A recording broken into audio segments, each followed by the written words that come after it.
Bugün biz 3 aylık səbiyyə massaj жасаймыз. Егер мамандардан басқа көрсетілімдер болмаса, бұл ең алғашқы массаж болып саналады.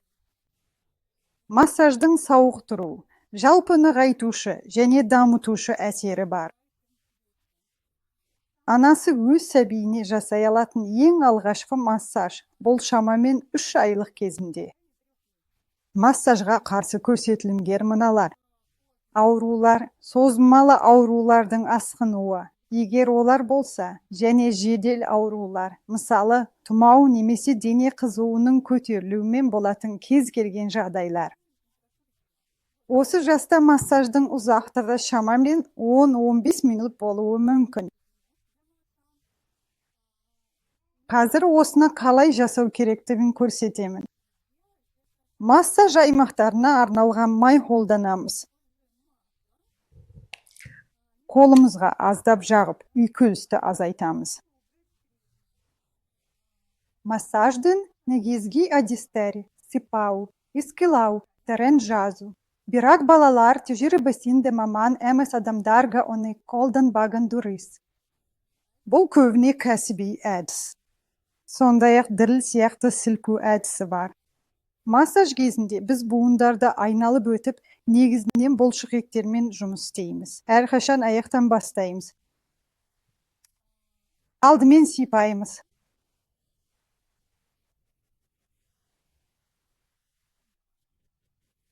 Сосын ысқылаймыз.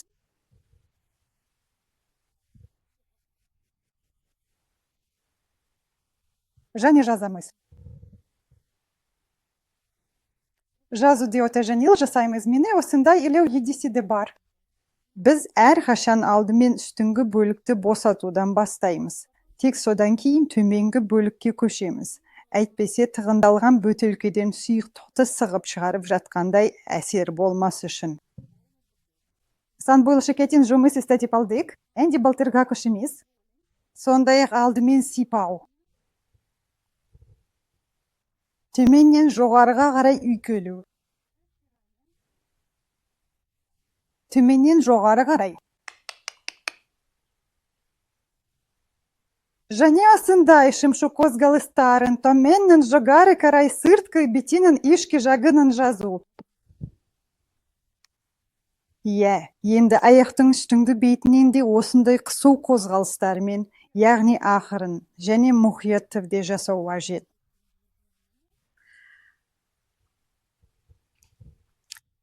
Егер баламыз аяғын жоғары қарай жақсы жылжытса, мұны әрқашан тексеруге болады. Содан кейін біз созылу жаттығуларын жасай аламыз, және аяқтары да. Егер бала аяқ басын қатты келсе, онда аяқтың, яғни табан бұлшықетін. Біз оны қозғамаймыз, тек табанды жоғары қарай осындай алып шығу қозғалыстарын жасап, саусақтарын көтереміз. Бірақ бұл кезде аяқ міндетті түрде тізе мен жамбас буынында бүгіліп тұруы керек. Түзу аяқта біз табанды созбаймыз. Егер бұлшықеттер осылай қатайып тұрса, онда біз сыртқы тобықтың астын ысқылаймыз, табанның өзін, бұлшықеттерін қозғамаймыз. Сонда бала бізде рефлекторлы түрде саусақтарын ашады. Осылайша өзі бұлшықеттерін созады. Бұл сәл ғана қышыма сезім береді. Және тағы да табанның сыртқы жиегін ысқылаймыз. Сонда да бізде дәл осындай әсер болады. Әрбір соққыдан кейін біз сипау жасаймыз. Және шайқау. Біз бір аяқпен 2 минуттай жұмыс істейміз. Содан кейін екінші аяққа көшеміз. Сол принцип бойынша. 3 айда нәрестелер әдетте массажды жақсы көреді. Олар оны ұнатады. Біз де алдымен жамбасымызды сипап аламыз. Төменнен жоғарыға шап лимфа түйіндеріне қарай. Біз лимфаны ағызамыз. Енді ысқылау. Сыртқы беті. Алдыңғы ішкі. Кемге жаны жазу. Жеңіл жазу, төменнен жоғарыға. Сондай-ақ жіліншік. Biz kүйдеге және ішке көшеміз. Аздап майда. Іш аймағындағы барлық қозғалыстар сағат тілімен орындалады. Иә, кеуде де. Дәл солай, бағыттағы сипау қозғалыстарымен. Ивка және қолтыққа дейін. Басқа жақындаған сайын балаларға онша ұнамайды. Енді ішті жоғарыдан төменге қарай шап лимфа түйіндеріне қарай сипаймыз.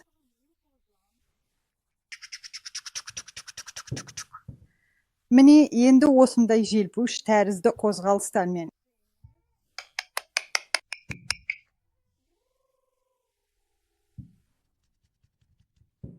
Дөңгелек, сқылау.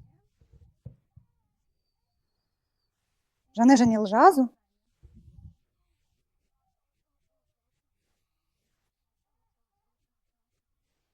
Міне осылай, осылай. Кеудені тағы бір рет сипаймыз.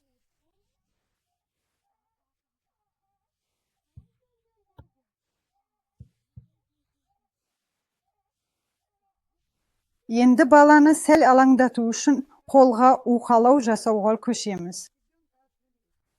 Міне бүгеміз. Иә, саған екі қолға дейін осылай ұнаған сияқты. Міне осындай қозғалыс, бұл тыныс алу гимнастикасы сияқты.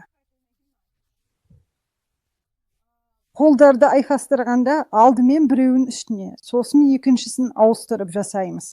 Мұны жеткілікті жылдам жасау керек. Себебі баланың тыныс алуы ересектерге қарағанда жиі. Тыныс алу қозғалыстарының жиілігі жоғары. Сондықтан бұл жаттығуды тезірек орындау қажет. Міне осындай жаттығу, жоғары төмен. Бұл балаларға әдетте өте ұнайды. Екеуін бірге жоғары көтереміз. Міне осылай. Келесіде біз баланы тербетеміз. Айналдыру арқылы дайындаймыз.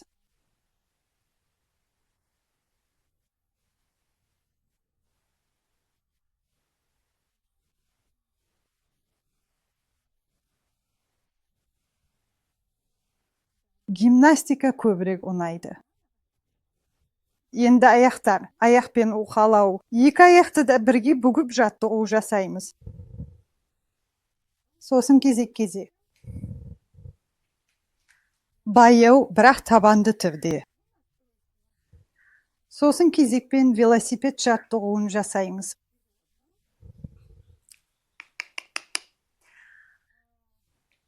Жамбас буындарында айналдыруды өте жай, өте жұмсақ. Иә, өте жай жасаймыз. Екінші аяқты. Міне осылай, осындай дірілдеген қимылдармен де жасауға болады. Иә, дәл осылай.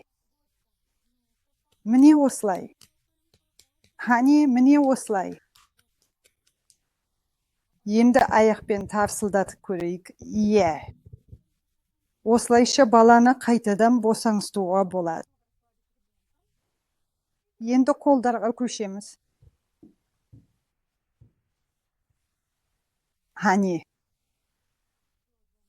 Сол сияқты төменнен жоғары қарай сипаймыз. Стефаниям сәл мазасызданып кетті. Балалар массаждан шаршайды. Олар үшін бұл жұмыс. Сондықтан біз баланы тыныштандырамыз. Сосын массажды жалғастырамыз. Қолдың массажы. Балалар онша ұнатпайды. Бастың маңына жақын нәрсенің бәрін абайлаймыз. Осындай сипау қимылдарын жасаймыз. Иә. Егер қолы керіліп тұрса, осылай жасауға болады. Қолын сілкіп аламыз. Алдымен иығын сипаймыз. Сосын білегін. Сосын алақанға көшеміз. Алақанды бас бармақ пен шынашақтың төмпешігін уқалаймыз. Егер бала жұдырығын қысып тұрса, осылай саусақтарын астыңғы жағынан түртіп босаңсытамыз. Сосын әр саусақты бүйір жақтарымен төменнен жоғары қарай уқалаймыз. Бұл әрі ұсақ моторикаға, әрі баланың сөйлеу дамуына пайдалы. Тағы бір маңызды нәрсе, баланың бас бармағын қалай шетке шығаратынын тексеру. Ол үшін барлық саусақтарының түбінен ұстаймыз. Ал бас бармақтың төменгі буынына өз бас бармағымызды қоямыз. Сыртқа және төмен қарай созатын жұмсақ қимылдар жасаймыз. Сыртқа және төмен. Міне осылай. Сосын жаттығу жасаймыз. Бұл да баланың бұлшық етін созып, нығайтады.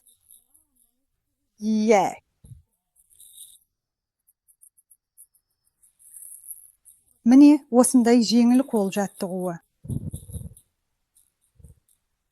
Қолдарды айқастырып, жоғары төмен қозғалту. Алдымен бір қол үстінде, сосын екіншісі. Қолдарды кезекпен жоғары төмен қозғалтамыз. Жоғары. Енді топтастыруға арналған жаттығу. Барлық балалар бұл жаттығуды 2-5 айдан бастап жасай алмайды. Бірақ 3 айдан кейін бала басын көтере алуы керек. Біз бас бармақтың төмпешігіне басамыз.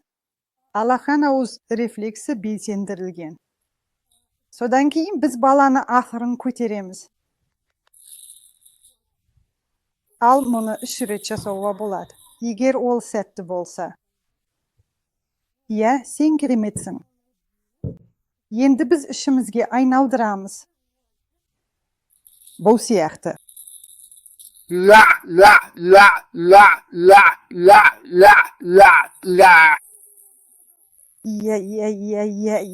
Барлық нәрестелер іште жатқанды ұнатпайды.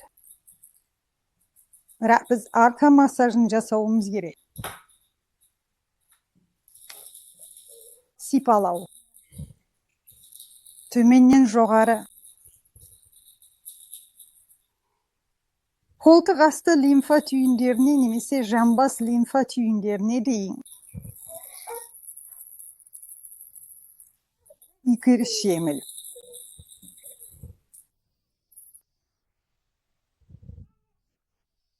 Және илеу.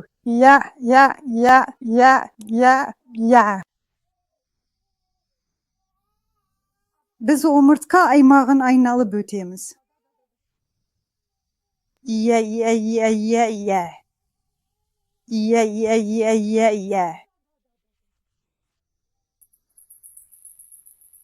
Біз сипаумен аяқтаймыз.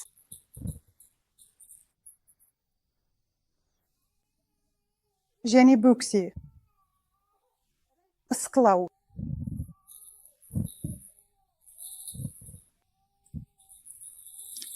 Ысқылау.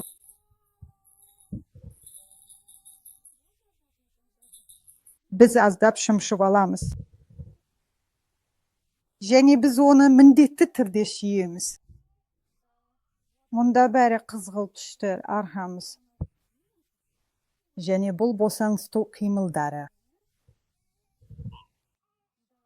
Баланы науаға қою өте маңызды. Осылайша массажды аяқтаймыз. Массажды күн сайын 10-15 минут жасауға болады.